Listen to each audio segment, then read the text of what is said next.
Welcome back to మనం TV. నేను మీ పవన్ బెస్వాడ. భారత్ పాక్ మధ్య యుద్ధాన్ని తానే ఆపానని, కాల్పుల విరమణ ఒప్పందం కుదరటానికి తానే కారణమని అమెరికా అధ్యక్షుడు డొనాల్డ్ ట్రంప్ ఎక్కడ పడితే అక్కడ పదే పదే ప్రకటించుకున్నారు.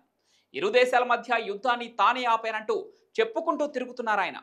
మొన్న గల్ఫ్ దేశాల పర్యటనలో దీని గురించే ప్రస్తావించారు. తాను జోక్యం చేసుకోవడంతోనే భారత్ పాకిస్తాన్ మధ్య అణుయుద్ధం ఆగిపోయిందని ఆయన అన్నారు. ఇక తాజాగా దక్షిణాఫ్రికా అధ్యక్షుడు సిరిల్ రామఫోసా వైట్ హౌస్ కు విచ్చేయగా ఆయనతో జరిపిన చర్చల్లోనూ ఇదే విషయం ప్రస్తావించారట. ఈ నేపథ్యంలోనే పాకిస్తాన్ కు ఆయుధాలు ఎగుమతి చేస్తున్న రెండో అతిపెద్ద దేశం నెదర్లాండ్స్ కు చెందిన టీవీ ఇంటర్వ్యూలో భారత విదేశాంగ మంత్రి జయశంకర్ మాట్లాడుతూ కీలక వ్యాఖ్యలు చేశారు.